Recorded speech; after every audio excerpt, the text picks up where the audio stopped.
Latter-day Contemplation is a podcast hosted by two Latter-day Saints who have found great value in experiencing God through walking a path of contemplation. The views expressed herein are our own.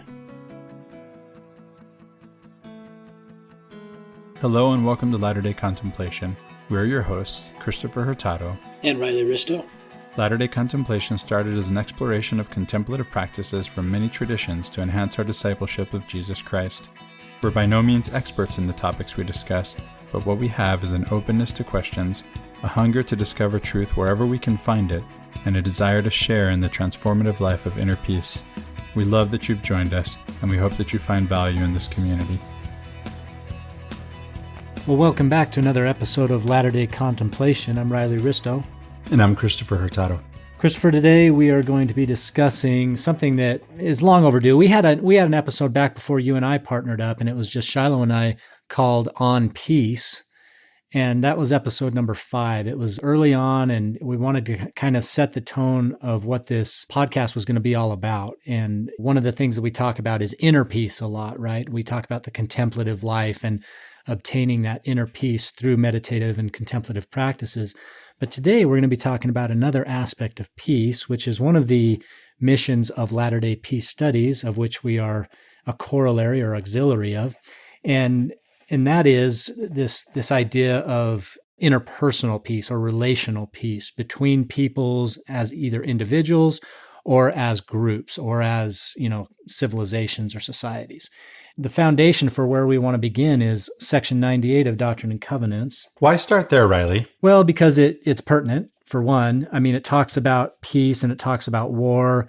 And what we want to discuss during this episode is how to do as this section of Scripture tells us to do, which is to renounce war. How do you do that functionally? And what are the implications? Obviously, there's big philosophical debates back and forth about what would be the implications of renouncing war? And can you do that philosophically without doing it practically, as some people might think you can do? We're going to argue for a different position, which is actually just renouncing war. Doing what it says, like literally. There's a lot of fundamentalists or literalists who, would like to browbeat others for not taking the Scriptures literally. Well, in this case, we're going to take it literally. And it says renounce war, so we're going to do that.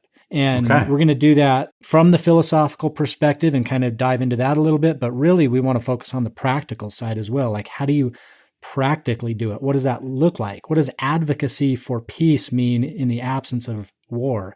And so we're going to explore some popular proponents of those positions and kind of go down that road. So are we pacifists then? Is that what this is? That's kind of a popular way to speak about people who renounce war, right? But what is pacifism? At least in modern day parlance, most people look at pacifists as kind of like thin-skinned, weak, mealy-mouthed, limp type of people who don't have any backbone to them, right? Doesn't sound like us, Riley. No, I don't think so. And I don't think that's what effective promotion of peace looks like. Right. When Shiloh and I were in school together, well, let's see. No, that was after. I was in grad school. So Shiloh and this other friend and I, Jared Hensley is his name, we were making a documentary exploring the question, is hyperactive nonviolence realistic today? And the people we interviewed got the question, but the people we told about it who weren't the people we're interviewing, they always said, well, what does that mean? What is hyperactive nonviolence? And I would always say, it depends, right? What it means to you, it's something you have to figure out for yourself. What it means to us is, for example, making this documentary. But here's the thing. It's not pacifism, right? It's hyperactive, not just active. Passive, active, right? This is active, but it's not just active. It's hyperactive. We're going out of our way in the middle of a workday to sit down in front of the microphone and to proclaim peace, right? To renounce war and proclaim peace. This is one of the things that we do. By the way, we're not in Washington. We're not at the UN. What about that? And you could argue that those aren't even the best venues for promoting peace. I mean, they certainly haven't been successful in the past, right, in actually forging a world founded on peace. As far as advocacy goes, it's great and all to have that big stage, that big forum, the bully pulpit, if you will, of the UN or something like that. Or even Washington. Yeah, or even Washington. It just hasn't been effective, though. Oh, and not to say that anybody's doing that in Washington in the government, right? But some people believe that for us to have world peace, or we have to win the election, and then now you can make peace. I say no. This is something we do here at the grassroots level. And again, we're not talking about just inner peace. We're talking about that spreading outward, but it starts at the grassroots level right here. Sure. Yeah. So let's start by referencing back to section 98 in Doctrine and Covenants, this particular verse that talks about renouncing war. So it says here in verse 16 of 98, "Therefore renounce war and proclaim peace, and seek diligently to turn the hearts of the children to their fathers and the hearts of the fathers to their children." I hear in that, Christopher, and tell me what you hear, but I hear this hyperactive idea you're talking about, proclaiming peace, seeking diligently to turn the hearts of the children to their fathers and the hearts of the fathers to the children. What do you hear? I hear the same thing. It's not just renounce war, it's renounce war and proclaim peace and teach your children and, right? Right. So it's taking things to the next level of being proactive in the promotion of peace. I want to go back as well, just a few verses from that into verse 13. And maybe this isn't the best point in the episode to put this, but I want to throw it out there anyway, because I think this provides a viable alternative for war. And by viable, I mean this is something that Christ advocated for, and so certainly we ought to see it that way. It says, "And whoso layeth down his life in my cause," again, this is Christ, "for my name's sake shall find it again, even life eternal." And so we're supposed to have a bigger vision, right, than just this life. We're supposed to see this promotion of peace as a superior goal to be aiming for rather than just the preservation of our own life. And of course, we have to figure out what is meant by losing our life for his sake. And that's in the context of the section, right? Because some people think when they go to war, they're doing it for the sake of God. Certainly that was the case in the ancient Near East and the people who gave us the Old Testament. Even some of the people who literally rode with the prophet Joseph Smith. And they rode out to a battle, and the battle never happened. You remember that one? The storm clouds come, and behold the power of God, right? And the battle never happens. Yeah, it seems to me that the premise of that proposition rests on this idea that your life is the highest virtue you should pursue, like protection of life. So it's back to this like almost a basic natural law argument, that your life is of superior importance to any other larger aims or goals. And in pursuit of the preservation of your life, anything goes, meaning killing other people, whatever it takes. As long as you preserve your own life, then you are justified. And so this section of Scripture in 98 also speaks to justification. And so it's interesting that in the same section of Scripture, you have this contrast of martyrdom with justified violence. So what does the justification of violence look like in this section of Scripture? You're familiar with it. We're distinguishing between being justified, which this section tells us how we can do that, and between being just, which it also tells us, and you just read it to us, it just doesn't spell that out. It spells out how we can be justified. It doesn't say, quote unquote, this is how you can be just. But it does say sanctified, right? Yeah.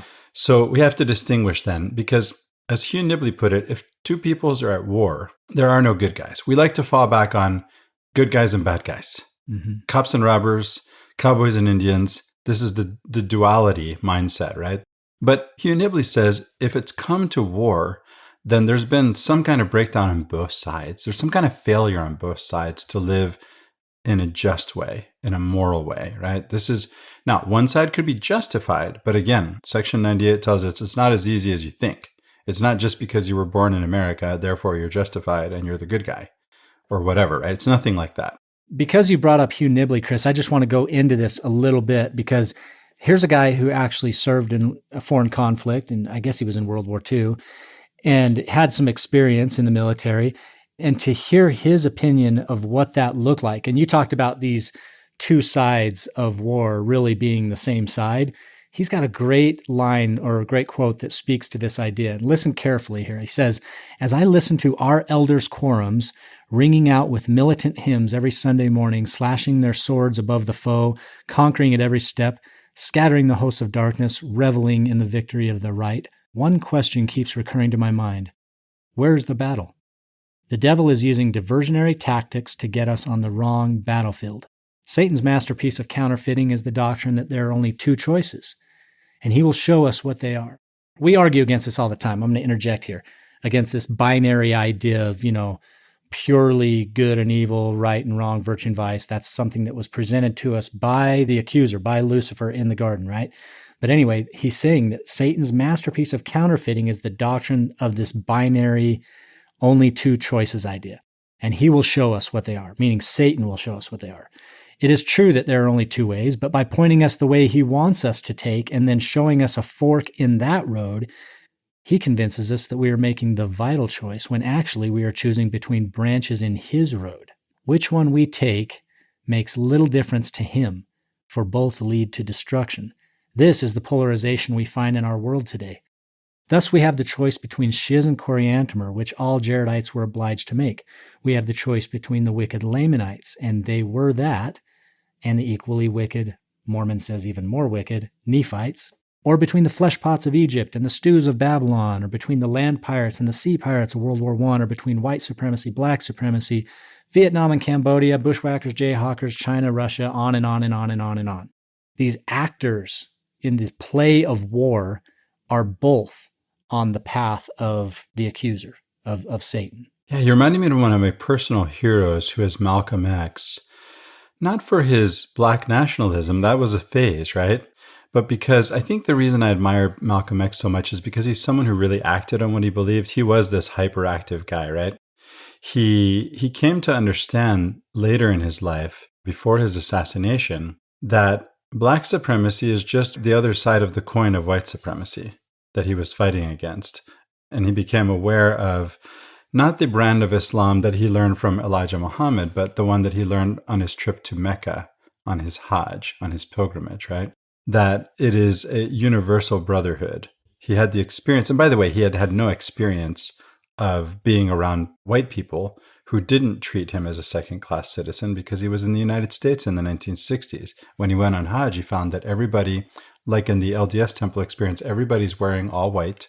Everybody looks the same, except for the skin color, but that he never felt like he was being looked at any differently for being black than if he would be white. You know, he drank out of the same cup, as he says, from the white guy, and shared the sleeping space and whatnot. So he has this idea of the brotherhood of all mankind that he gets from his Islam, from his Hajj. And this is the idea, right? This is that we're all brothers. We're all brothers and sisters, right? All children of the same God. One of the biggest lies then is that there's some other, right? And it's funny because we had the Book of Mormon story that gets duplicated in some sense. In the Book of Mormon, they say, we need to go over there and get them before they come over here and get us. And by the way, the real issue over there is the wicked traditions of their fathers. Well, we said the same thing. We need to go over there. This was an argument for preemptive war. Even if you want to claim there's such a thing as just war, preemptive war is not it. So we've really overstepped the bounds, but we want to backpedal even more, right? Well, and speaking to your point, Chris, about trying to go even further back, Section 98 says that this prescription for what some have called a Mormon just war theory was delivered even to Nephi himself. It says here in verse 32 of 98, behold, this is the law I gave unto my servant Nephi and thy fathers Joseph and Jacob and Isaac and Abraham. So this is going back all the way back into Old Testament Abrahamic times. And all mine ancient prophets and apostles. So, I mean, depending on your viewpoint of that, if the standard view is that, you know, even Adam is the first prophet. So, I mean, this could be a law given all the way back to Adam for how to conduct a quote unquote moral war. And essentially it comes down to this. Let me see what it says exactly here. Now I speak unto you concerning your families. If men will smite you or your families once, and ye bear it patiently, and revile not against them, neither seek revenge, ye shall be rewarded. But if you bear it not patiently, it shall be accounted unto you as being meted out as a just measure unto you. And again, if your enemy shall smite you the second time, and you revile not against your enemy, and bear it patiently, your reward shall be an hundredfold. And again, if he shall smite you the third time, and ye bear it patiently, your reward shall be doubled unto you fourfold. And these three testimonies shall stand against your enemy if he repent not, and shall not be blotted out. And now verily I say unto you, if that enemy shall escape my vengeance, that he be not brought into judgment before me, then ye shall see to it that ye warn him in my name. So this is another warning, that he come no more upon you, neither upon your family, even your children's children unto the third and fourth generation. A lot of preconditions are being established here. And then if thou wilt spare him, thou shalt be rewarded for thy righteousness. So after all of these slights and all these abuses, if you choose to spare him, thou shalt be rewarded for thy righteousness. Again, we've talked about righteousness as being in right relationship to God and man. And also thy children and thy children's children unto the third and fourth generation shall be rewarded. Here it is. Nevertheless, thine enemy is in thine hands, and if thou rewardest him according to his works, thou art justified. If he has sought thy life, and thy life is endangered by him, thine enemy is in thy hands, and thou art justified. So if you really, really, really, really, really want to go to war, you have to first abide by these preconditions. And if after all that, you still want to go to war against him or give him what he's deserved, I guess it's justified. Only after all that. And again, that's justified, not just. That's the distinction I'm trying to make, right? Because Jesus does tell us how to do it the just way. And the whole Book of Mormon, if we can back up now to the Book of Mormon, the whole Book of Mormon, it can be read in the same way. Now, it's not the way it's typically read. If you read it, here's Mormon, he's a military guy. He likes military guys. He really likes Captain Moroni. He tells us if everybody would be like Captain Moroni, then the gates of hell would shake. I'm not trying to shake the gates of hell, though. I'm trying to shake the gates of heaven. Let me in, man. And I know he wasn't saying Moroni would go to hell, but the gates of hell would shake. So we don't sing, I'm trying to be like Captain Moroni in primary. We sing, I'm trying to be like Jesus. And we can read the whole Book of Mormon as a story of how not to do it. And what's happening is we're reading it of be like Captain Moroni. And so what happens next?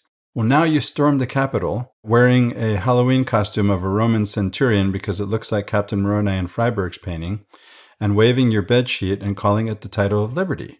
And then you have a U.S. Senator, sitting Senator Mike Lee, saying that Donald Trump is a modern Captain Moroni because Captain Moroni is the way to go, right? This is the reading. What's another way to read it? Well, it's a cautionary tale. And we've said this for a long time, that the Book of Mormon itself, and if you follow the story arc, this is not a prescription for how things work out in a good way in the end. This is a prescription for destruction. It's a cautionary tale.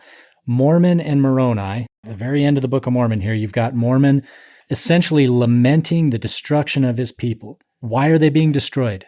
Because of their wickedness. In this thing, he says, while they're fighting a battle. Tens of thousands of them being wiped out in a battle. And why? Because of this thing, the battle, the war. It's our bloodlust. That is always the thing from the very beginning. As soon as Nephi took those first few blows at, Laban's neck or whatever, we started a story arc that began right there and continued all the way through to the end of the Book of Mormon and led to the complete destruction of a civilization. That's a story arc. Now, Riley, I can look up war on the church website, and it tells me, and cites Captain Moroni as an example, that I can go to war.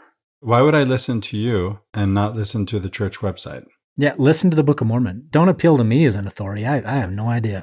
Yeah, so that's the thing, right? If I listen to the Book of Mormon, I can come away with the Captain Moroni lesson. If I listen to the Bible, or the Old Testament, I can come away with another understanding, right? Of the ancient Near Eastern warrior, tribal warrior God. Yahweh is a tribal warrior God of the Israelites, and he's going to fight my battles for me. He's going to be with me. It's like we've said before on this podcast, if you read the Iliad, if a human being throws a spear, if it hits its mark, it's because the God who's on the side of the spear thrower is greater than the God that's on the side of the mark. It's not about the people. It's about the gods are actually the ones having it out. And that's the ancient Near Eastern mindset. And God is saying, I'm not your warrior God, but let's stay in conversation. Let's keep this conversation going until you understand who I am. And so now comes the incarnation of God.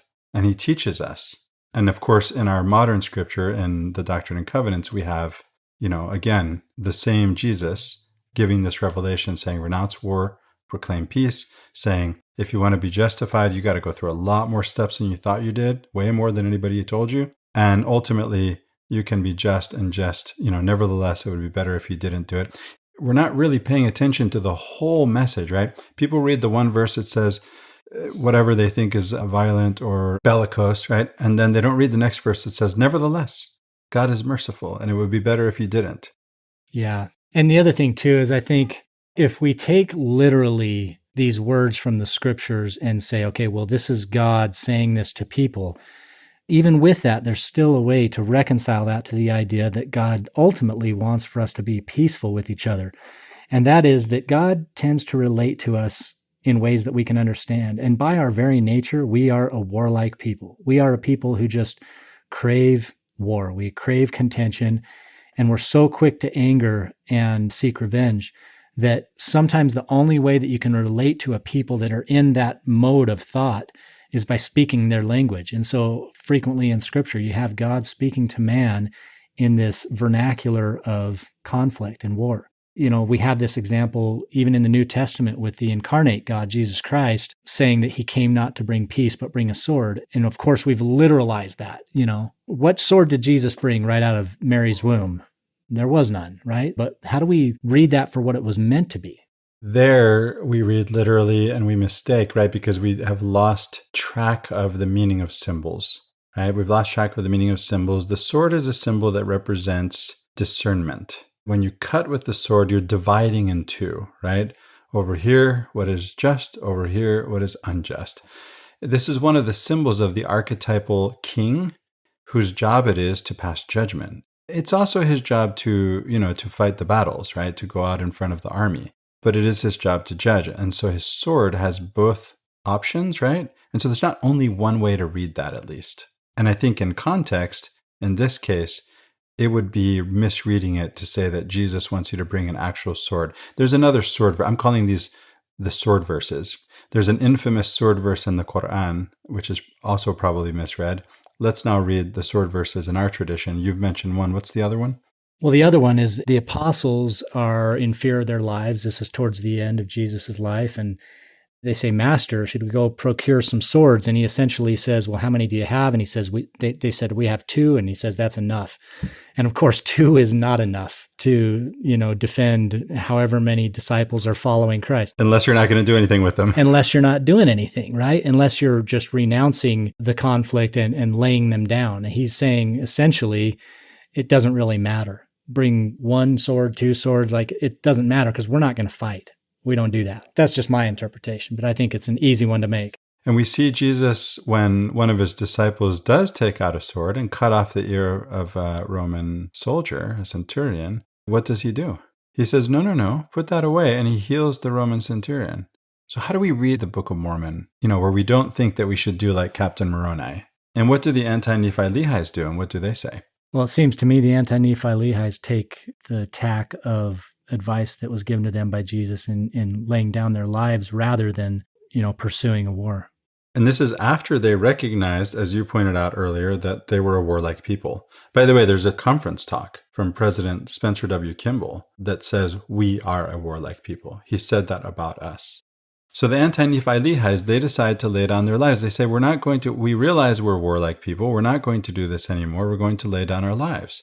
And this is the lowest body count battle in the entire Book of Mormon. This is why I say battle. I think this is important. It speaks to the hyperactivity of the anti-nephi-lehis. They're not pacifists. They didn't wait in their homes for the enemy to come all the way to their door and even inside, and this would put their families at risk. They protected their families by going out to the battlefield and facing off with the enemy. That's why I'm calling it a battle. Maybe it's not really a battle, but you get my point. No, it's a battle of will. Yeah.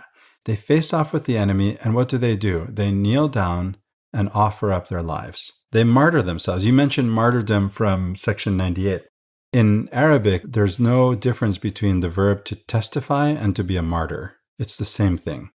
How you become a martyr is you seal your testimony with your death. And by the way, we talk about nonviolence all the time. There's a non in front of that. Why do we need a non? What's the word? Is it peace? It's not, right? Peace, war, violence, nonviolence. Where's the action? Why do we have to stick a non in front of it? Asking the question why there isn't a specific word for nonviolence that doesn't just require negating violence with a non-prefix. Yeah. That's an interesting question. It's just not even in our vocabulary. That's a good point. Yeah. Maybe we should get together, with our team, Riley, Latter-day Peace Studies team, and coin a term. And that could be what we're doing to advance peace. If we could just coin the term, we don't even have a word for it. If you have a word, put it in the comments. Yeah. Hit us up on Latter-day Peace Studies on Facebook, or if you're listening on Apple Podcasts or Stitcher or Google Play or wherever, leave us a comment and Tell us what word, a made-up word that you've come up with, means the opposite of violence. There's power in words. We create things in words before we create them in some physical reality, some other manifestation beyond words, right? The first creation. It's usually in our minds, but if we have to express it, we have two options. We can either talk about it or we can show it. And to show it, you have to actually make a material creation. We usually talk about it first, or we write about it, or we draw it. Well, that's interesting because, the word can also just be represented by a person. Christ is sometimes spoken of symbolically as being the Logos. And of course, there's the spoken word that creates the universe, but language can take many forms. I just want to go back real quick and talk about your Malcolm X ideas. When he came back from Mecca and fully embraced this idea of brotherhood of man and was ready to kind of be a proactive, even hyperactive advocate for brotherhood and peace, what happens to him? Of course, he gets killed. Listen, nobody wants to hear from somebody who wants to promote peace. It happened to Malcolm X. It happened to Martin Luther King Jr. It happened to Gandhi. When Shiloh and Jared and I got together to talk about making this documentary, we said, this was spoken. It was not in jest. We were dead serious. We said it's a good thing. We looked at around the room and we thought about who we were. And we said it's a good thing that our spouses are all strongly independent women, because if we make this documentary, we may die. These messages are not welcome. Right. Just simply promoting the idea of peace actively puts your life in danger. People don't like to hear about peace generally. They think they do. It always feels good and they get the little goosebumpies. It's threatening. But it threatens the foundation of a lot of their way of life. Well, you might have to die. Of course. And again, this comes back to preservation of life being kind of like the supreme virtue for so many people. Instead of having that moral foundation that there are higher things than your own life. It still is interesting to me. You've got Malcolm X, you've got Martin Luther King, you've got Gandhi, all these people that we hold up as kind of these archetypal advocates for peace and something we should all aspire to become. And yet we know deep down that becoming that person puts your life at risk. And so no one actually wants to do it. We want to have our idol, but we don't actually want to do anything about it. For those who don't know Malcolm X's story well, and I think, if you go to public school, Malcolm X is branded as violent, MLK as nonviolent. Malcolm X has a career as a criminal before he becomes a convert and becomes the Malcolm X that we're talking about, the public figure. That's obviously violent. But after this, there is no violence. They love to show the picture of him in the window with the AR-15 or whatever it was. His enemies, the people that were out to get him, right? Because he was now not on board any longer with the Nation of Islam's ideas of black nationalism. He saw a brotherhood of mankind, and they were not okay with this. And they were throwing Molotov cocktails through his children's bedroom windows.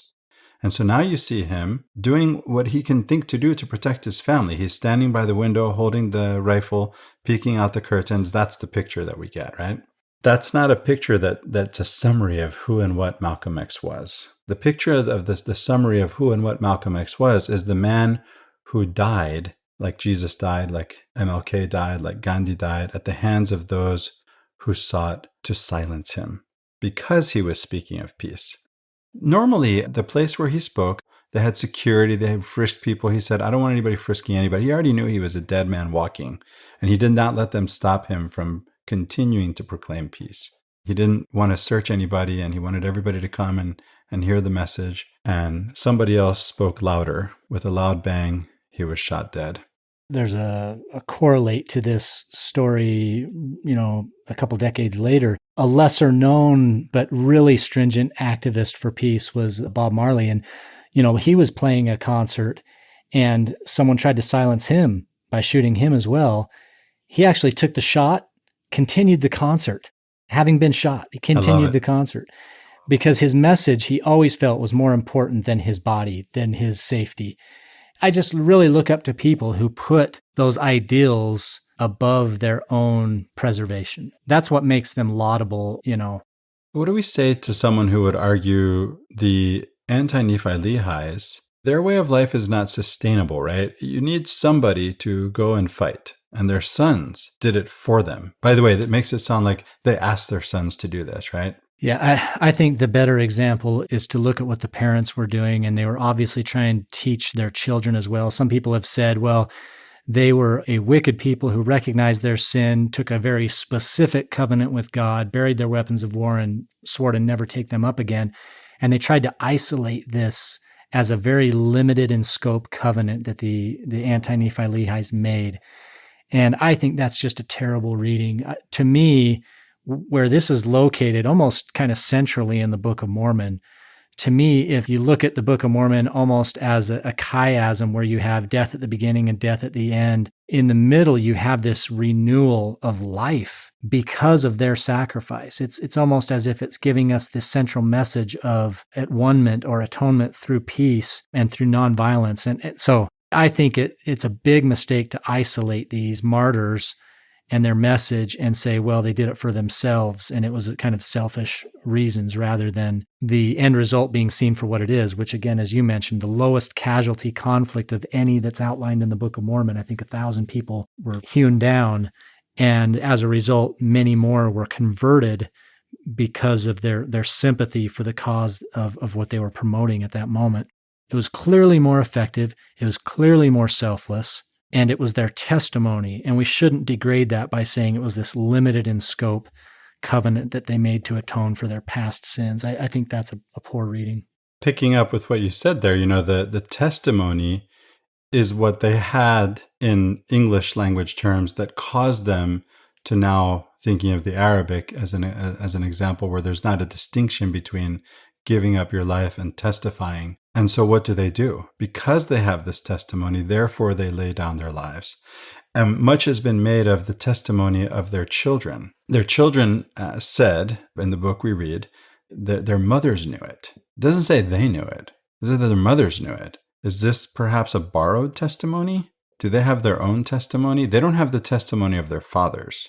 And the testimony that we read about is a borrowed testimony of their mothers. Well, it's interesting. I wonder, I don't know if the story specifies this, but is it only the men that go out on this field and commit themselves to martyrdom? I mean, that would make sense because they were the ones that buried their weapons of war. And perhaps there was some misunderstanding or there was a conflict there between spouses in terms of what their mothers thought they should do and what the fathers knew they had to do or chose to do.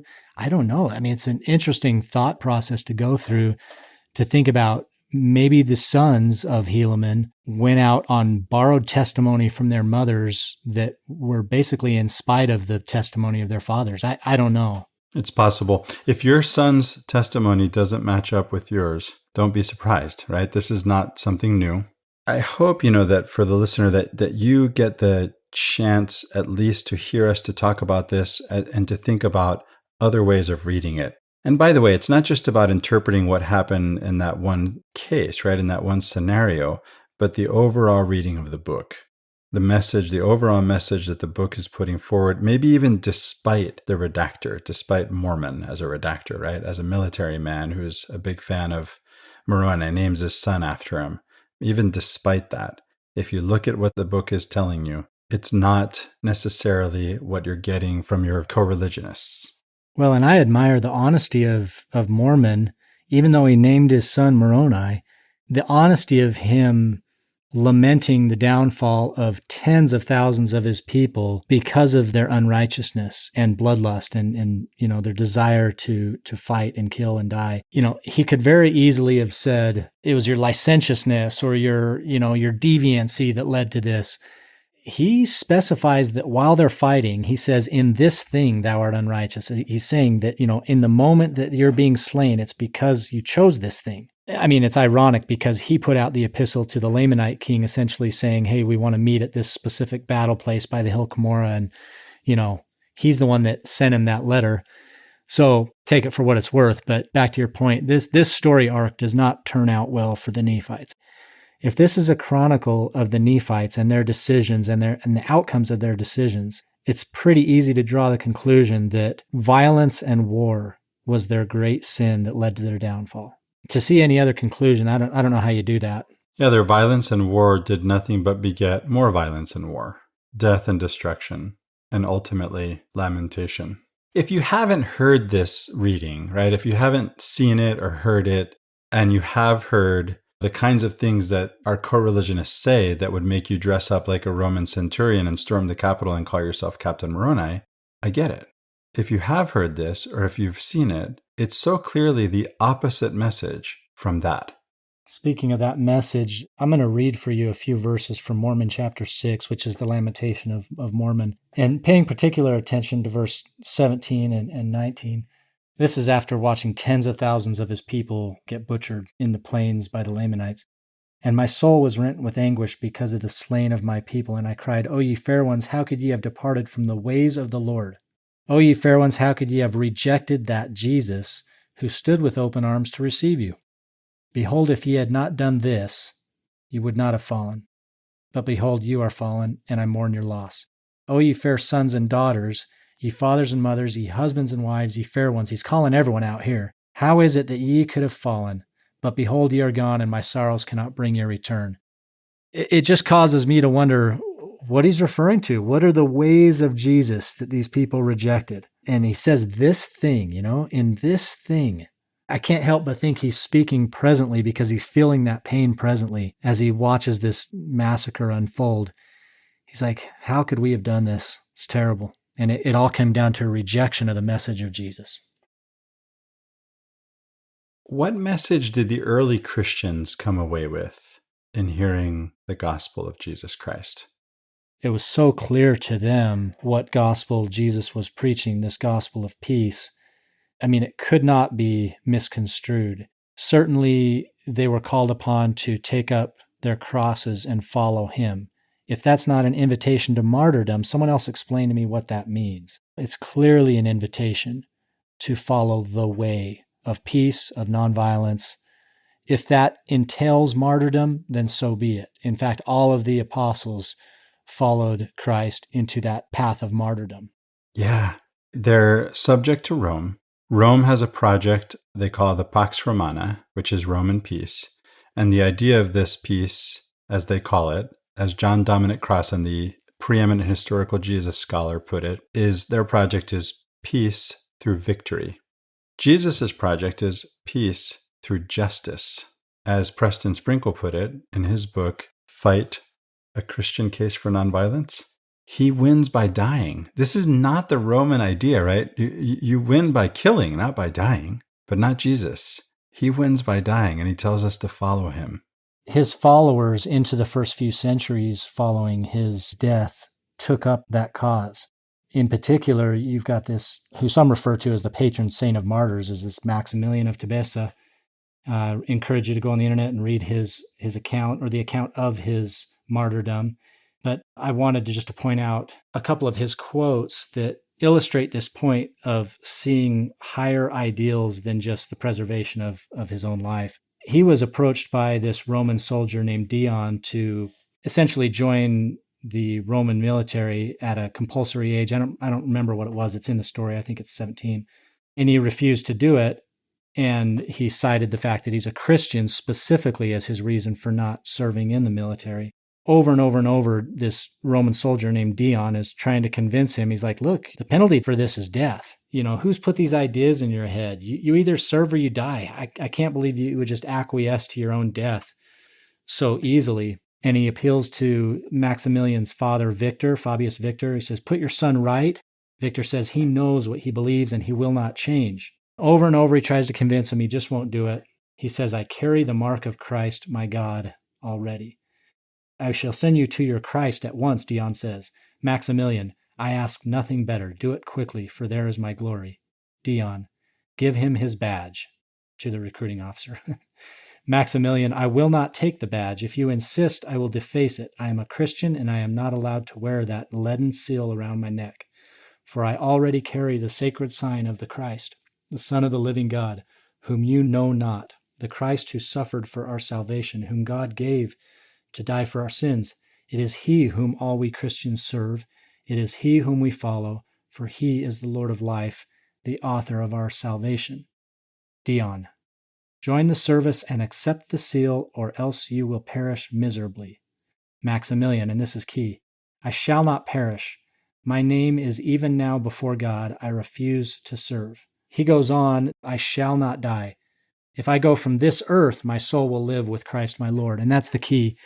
The earliest Christians had a bigger picture about the purpose of their life here on earth. And if it meant giving up their life for the higher ideal or the higher way of following Christ, they were more than willing. Yeah, and this is just one example. He's the patron saint of martyrs, but Christian and martyr were kind of synonymous there for a while. They were required. The Roman government required all Roman citizens to fight. They also required you to pay homage to their gods, right? And the early Christians saw these as false gods. And there are two senses of false gods. One is that God doesn't exist. The other is that's not the real God. They meant the latter. So in other words, when they were being asked to give a token, you're either with us or you're against us was the Roman way. And they were supposed to make a token sacrifice on the altar to the Roman gods, and they wouldn't do it. They thought, how can I sacrifice to a false god? Not meaning non-existent, but meaning this is a demon right in front of the real God. I can't do it. They would die. That was their loyalty to God and his teachings. And you look at modern examples, this is great for illustrating what the earliest Christians believed about violence.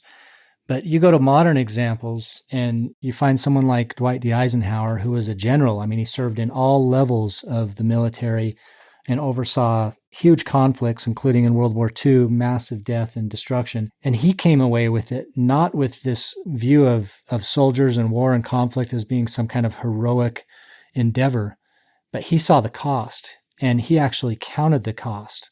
And I pulled this short quote from Connor Boyak's website, Connor's Conundrums. Connor is another peace advocate in the LDS community, someone who's spoken out frequently against war. And actually, for a while, he rented a billboard in Utah County promoting that talk you mentioned earlier by Spencer Kimball called We Are a Warlike People, and kind of admonishing people about their support for violence and war and conflict.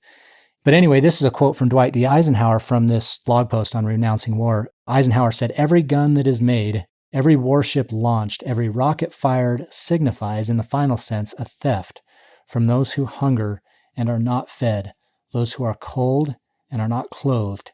I'm going to interject here because, Chris, when I hear that language, the first thing I think about is Jesus telling his disciples, "Inasmuch as ye have done it unto the least of these, ye have done it unto me."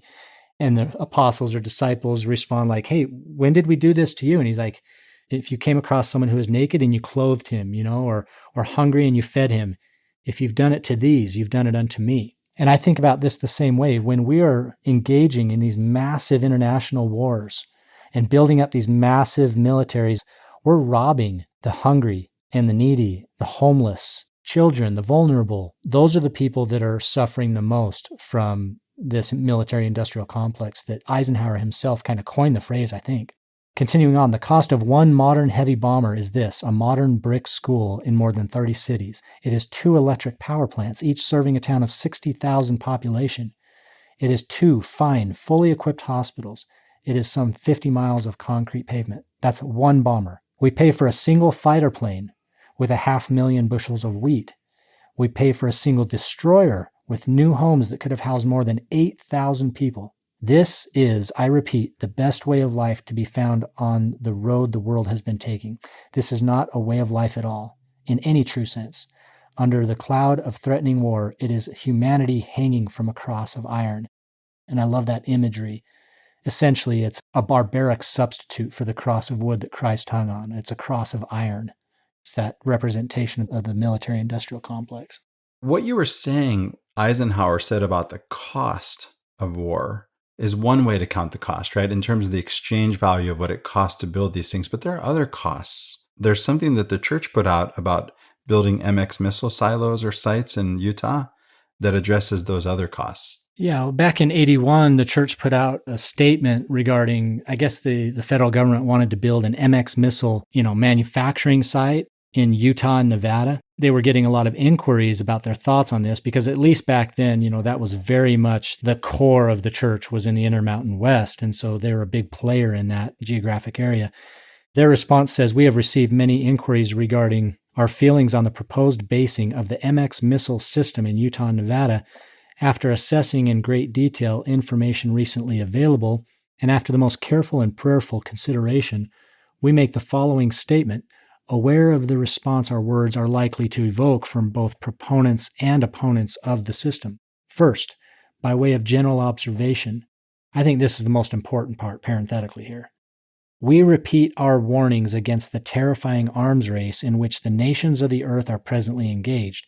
We deplore in particular the building of vast arsenals of nuclear weaponry. We are advised that there is already enough such weaponry to destroy in large measure our civilization, with consequent suffering and misery of incalculable extent.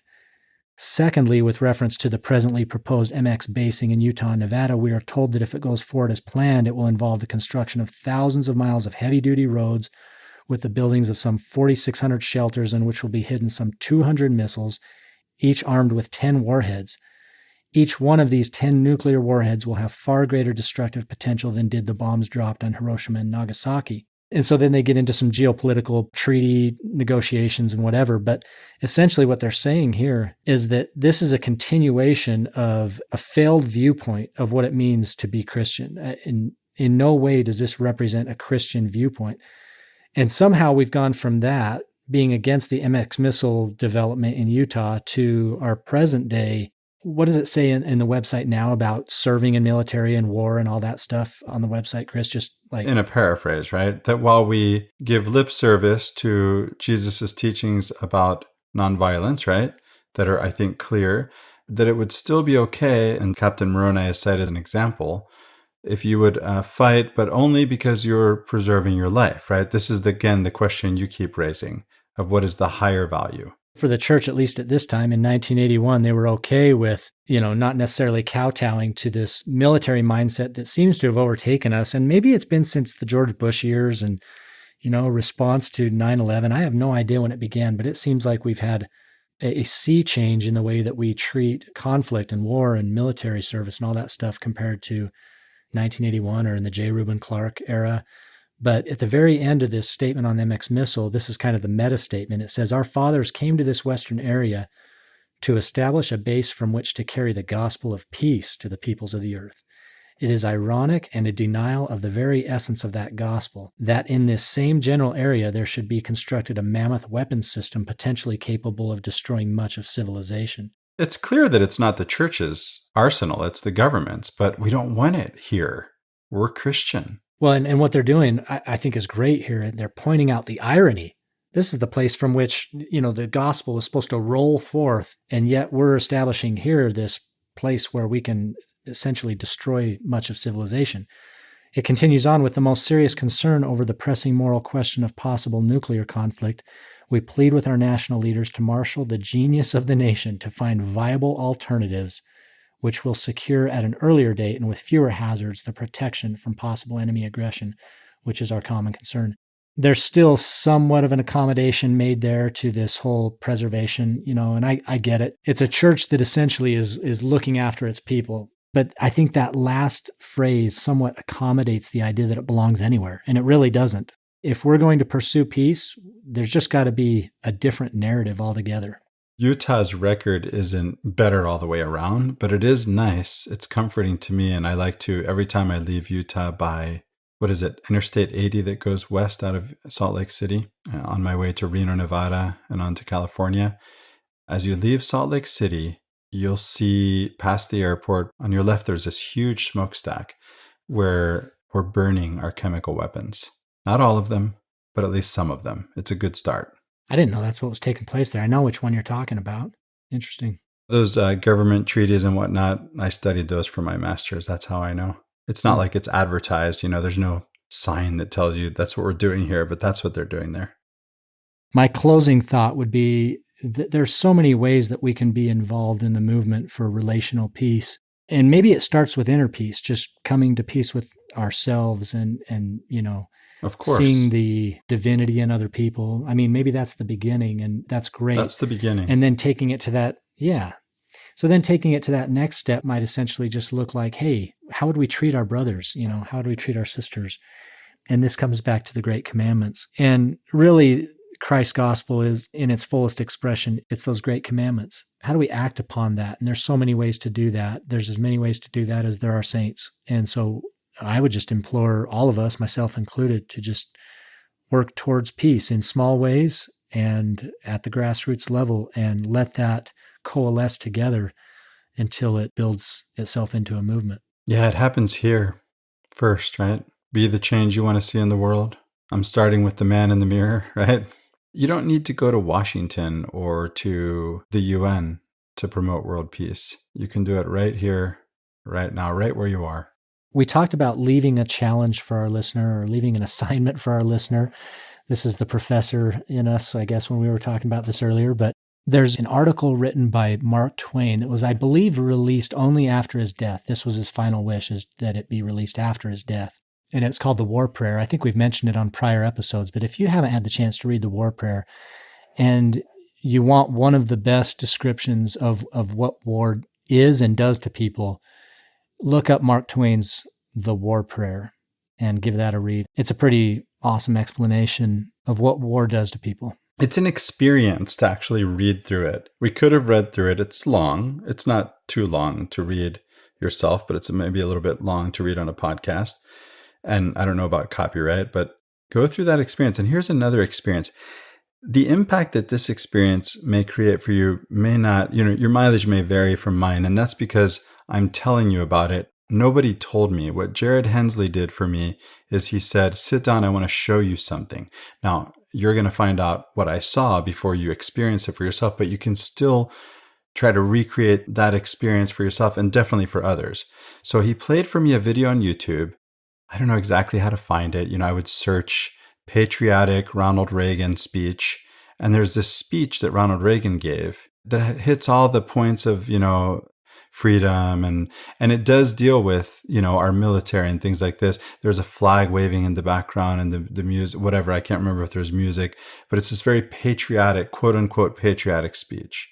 And you listen to it as an American, you might think, yeah, you might feel it. And there is music, actually. So there's the music playing and there's the emotion of the words, the way they're delivered by President Reagan and all of that. And when it ended, at the end of that speech, he immediately played Jesus giving the Sermon on the Mount from the LDS Church. He didn't say anything. He just says, sit down, let me play you this video. And then when that one ended, he played the next one. Even though I've told you, you can already begin to imagine what that's like. It wasn't the surprise for you that it was for me, but you should still do it. Watch the two videos back to back and show your children. I mean, if you can find that, send it to me, Chris. I'd like to check that out. That's interesting. We hope this episode has done something for you to spur you on, to motivate you to get involved in some small way in the work of relational peace between individuals, between communities and nations. This is maybe the highest expression of what Jesus wanted for us, is to be at peace one with another, with our brothers and sisters, and to find space for love instead of conflict. For Latter-day Contemplation, I'm Riley Ristow. And I'm Christopher Hurtado. Thank you to our editors and those who make our presence known on social media. The quote images that get shared, that helps to get the message out. And these aren't, they're not quoting us. I think I was quoted once, but, we're quoting Gandhi, we're quoting the prophets, we're quoting the scriptures, we're quoting other sacred texts that promote the message of peace. Please like and share, comment. Join us Sunday morning for Come Follow Me study group. There's an invitation posted on the Facebook group every week right before it starts, which is 8 to 9 Pacific. Riley, what's that page? Latter-day Peace Studies. See you next week.